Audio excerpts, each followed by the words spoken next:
जीवन मुक्त गीता अपने शरीर की आसक्ति का त्याग, देह बुद्धि का त्याग ही वस्तुतः जीवन मुक्ति है। शरीर के नाश होने पर शरीर से जो मुक्ति, जो मृत्यु होती है, वह तो कुकर शुकर आदि समस्त प्राणियों को भी प्राप्ति है। परमात्मा ही सभी प्राणियों में जीव रूप से विराजमान है। इस प्रकार देखने वाला अर्थात सर्वत्र भगवत दर्शन करने वाला मनुष्य ही वस्तुतः जीवन मुक्त कहा जाता है।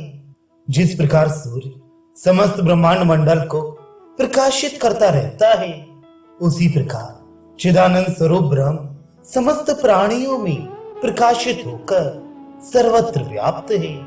इस ज्ञान से परिपूर्ण मनुष्य ही वस्तुतः जीवन मुक्त कहा जाता है।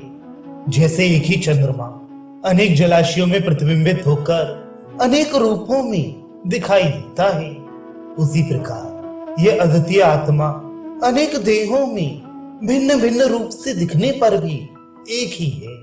इस आत्मज्ञान को प्राप्त मनुष्य ही वस्तुतः जीवन मुक्त कहा जाता है। सभी प्राणियों में स्थित ब्रह्म भेद और अभेद से परे है। एक होने के कारण भेद से परे और अनेक रूपों में दिखने के कारण अभेद से परे है। इस प्रकार अद्वितीय परम तत्व को सर्वत्र व्याप्त देखने वाला मनुष्य ही वस्तुतः जीवन मुक्त कहा जाता है। पृथ्वी, जल, अग्नि, वायु और आकाश, इन पंच तत्वों से बना ये शरीर ही क्षेत्र है तथा आकाश से परे अहंकार मैं ही क्षेत्रज्ञ अर्थात शरीर रूपी क्षेत्र को जानने वाला कहा जाता है। यह मैं ही समस्त कर्मों का कर्ता और कर्म फलों का भोक्ता है। चिदानंद स्वरूप आत्मा नहीं, इस ज्ञान को धारण करने वाला ही वस्तुतः जीवन मुक्त कहा जाता है। ध्यान से भरे एकाग्र चित्त वाला और कर्मेंद्रियों के हलचल से रहित अद्वितीय आत्म तत्व में लीन ज्ञानी ही वस्तुतः जीवन मुक्त कहा जाता है। जो मनुष्य शोक और मोह से रहित होकर यथा प्राप्त शरीर धर्म का पालन करता हुआ कर्म करता रहता है और शुभ अशुभ के भेद से ऊपर उठ गया है, ऐसा ज्ञानी ही वस्तुतः जीवन मुक्त कहा जाता है। शास्त्र विहित कर्म के अतिरिक्त जो अन्य कुछ नहीं जानता तथा कर्म को ब्रह्म स्वरूप जानता हुआ संपादित करता रहता है, वही वस्तुतः जीवन मुक्त कहा जाता है। सभी प्राणियों की हृदयाकाश में व्याप्त चिन्मय परमात्म तत्व को जो जानता है, वही वस्तुतः जीवन मुक्त कहा जाता है। प्राणियों में स्थित शिव स्वरूप जीवात्मा अनादि है और इसका नाश नहीं हो सकता। ऐसा जानकर जो सभी प्राणियों के प्रति वैर रहित हो जाता है, वही वस्तुतः जीवन मुक्त कहा जाता है। आत्मा ही गुरु रूप और विश्व रूप है। इस चैतन्य आकाश को कुछ भी मलिन नहीं कर सकता। भूतकाल और वर्तमान दोनों ही काल के अंश होने से एक ही हैं, दो नहीं। जो ऐसा जानता है, वही वस्तुतः जीवन मुक्त कहा जाता है। अंतः ध्यान के द्वारा जिसे ज्ञानी जन देख पाते हैं, वह मन कहा जाता है। उस मन को सोहम अर्थात वह परम तत्व मैं ही हूं की भावना में जो विलीन कर लेता है, वही वस्तुतः जीवन मुक्त कहा जाता है।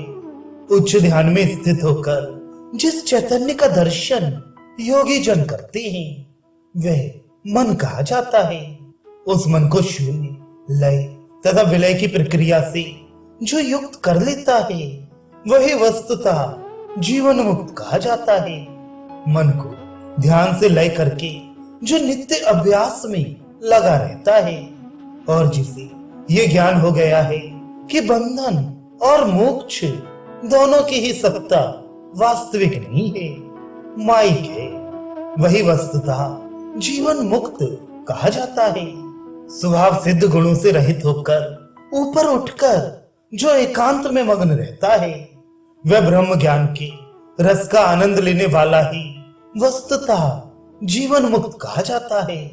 जो साधक अपने हृदय में उस परम तत्व का सोहम हंसा रूप से ध्यान करते हैं तथा अपने चित्त को उससे प्रकाशित करते हैं, वे जीवन मुक्त कहे जाते हैं। अपनी आत्मा को शिव शक्ति रूप परमात्म तत्व जानकर और अपने शरीर तथा ब्रह्मांड को समान जानता हुआ जो हृदय स्थित मोह को चिदाकाश में विलीन कर देता है, वही वस्तुतः जीवन मुक्त कहा जाता है। जागृत, स्वप्न, सुषुप्ति तथा तुरीयावस्था में रहते हुए भी जिसका मन सदा सोहम मैं वही परमात्म तत्व हूं के भाव में मग्न रहता है, वही वस्तुतः जीवन मुक्त कहा जाता है। मैं वही निराकार ब्रह्म हूं।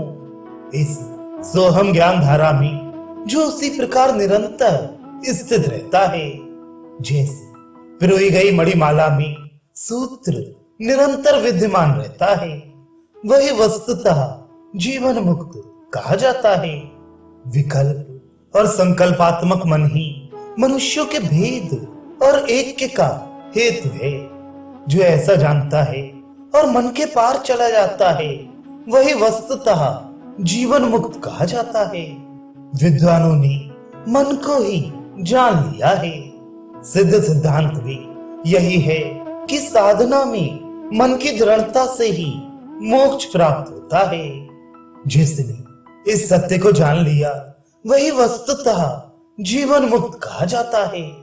मन से अंतर्वृत्तियों का त्याग और बाह्य वृत्तियों की उपेक्षा करने वाला योगाभ्यासी श्रेष्ठ है, किंतु अंतः और बाह्य दोनों वृत्तियों का मन से त्याग करने वाला ही वस्तुतः जीवन मुक्त कहा जाता है।